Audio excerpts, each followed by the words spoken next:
6 నెలల్లో పెళ్లి పథకంలో చేరండి. మీ ప్రియమైన వారికి 6 నెలల్లో పెళ్లి చేయండి. కృష్ణ సాయి బ్రాహ్మణ వివాహ పరిచయ వేదిక బ్రాహ్మణులకు మాత్రమే. మరిన్ని వివరాలకి కాల్ 8855592015 లేదా 9000333990.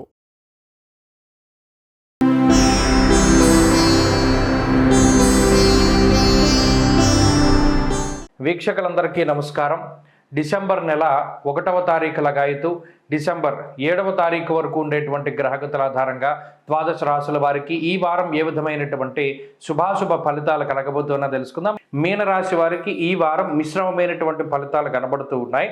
ప్రత్యేకించి మీనరాశి వారికి గత వారంతో పోల్చుకుంటే శుక్రుడి యొక్క బలం పెరిగింది. ఇక్కడికే వక్రించినటువంటి గురుడు, చంద్రుడు ఈ రెండు గ్రహాల తాలూకు శుభ ఫలితాలు ఉంటే ఇప్పుడు శుక్రుడి యొక్క బలం కూడా అదనంగా వాళ్ళకి కలవడం ద్వారా కొంత గ్రహస్థితి మంచిగానే ముందుకు సాగుతూ ఉంటుంది. ఇక్కడ ప్రతికూలతలు ఎక్కువగా కనబడుతూ ఉన్నటువంటి తరుణంలో శుక్రుని యొక్క స్థితి కానీ గురుడు వక్రగతి కానీ ఒకంత మనకి జీవితంలో ముందుకు సాగడానికి అంటే ఒక కాంతి రేఖ లాంటివి.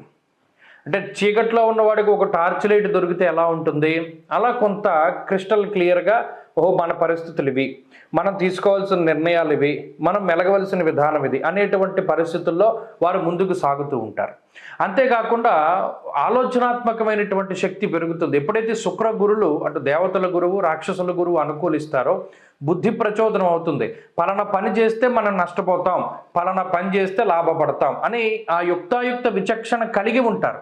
కానీ మిగతా గ్రహాలు ఏం చేస్తాయి, ఇది మనం చేయడం వల్ల మనం నష్టపోతాం అని తెలిసినా కూడా ఒకంత చాపల్యాన్ని ఏమో ఆ టైంకి మనకి ఏమైనా మంచి జరగచ్చేమో, పలానా జోదాల జోలికి వెళ్ళకూడదు, పలానా స్పెక్యులేషన్ జోలికి వెళ్ళకూడదు, ఇటువంటివి తెలిసినప్పటికీ కూడా ఏమో మన గ్రహస్థితి వల్ల ఏమైనా మంచి జరగచ్చేమో అనే ఒక చాపల్యాన్ని కలగజేసి అది తప్పు, ఇది డబ్బు రాదని తెలిసినా డబ్బు పోగొట్టేటువంటి పరిస్థితుల్లో మిగతా గ్రహస్థితి పాడేస్తుంది.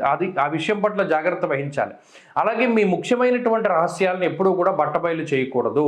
మీకు ఏదైనా మనసులో భారంగా ఉంటే మీలో మీరు మాట్లాడుకోవాలి తప్పితే మీ రహస్యాలను ఎవరికైనా ఇంకొక వ్యక్తి వాడు నమ్మకస్తుడైనా ఆఖరికి మీ తోబుట్టు అయినా సరే, అంత అంతరంగికుడైనా సరే వాడితో చెప్పకూడదు. ఎందుకంటే దీనివల్ల భవిష్యత్తులో చాలా సమస్యలు వస్తాయి.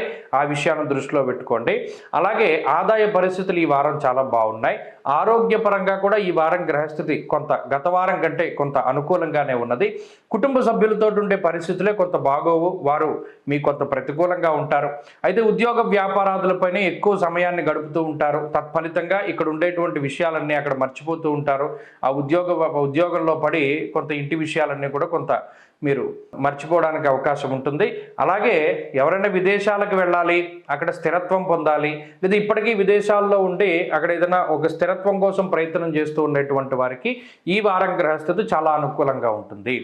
కాబట్టి ఈ వారంలో మరింత అనుకూలమైనటువంటి ఫలితాలని సాధించడానికి మర్చిపోకుండా చేయవలసినటువంటి పని ఏంటయ్యా అంటే సుబ్రహ్మణ్యారాధన. జన్మరాహు యొక్క దోషం పోవాలి అంటే సుబ్రహ్మణ్య స్వామి పాదాలు పట్టుకోవాలి. ప్రతిరోజు సుబ్రహ్మణ్య భుజంగ స్తోత్రాన్ని చదివి మంగళవారం ప్రత్యేకించి అభిషేకం లాంటిది చేసుకుంటే చాలా మంచి ఫలితాలు సంప్రాప్తమవుతాయి. ఈ వారంలో కలిసి వచ్చేటువంటి రోజు శుక్రవారంగా చెప్పవచ్చును. అదృష్ట సంఖ్య 1, అదృష్ట వర్ణము లేత ఆకుపచ్చ రంగు. స్వస్తి.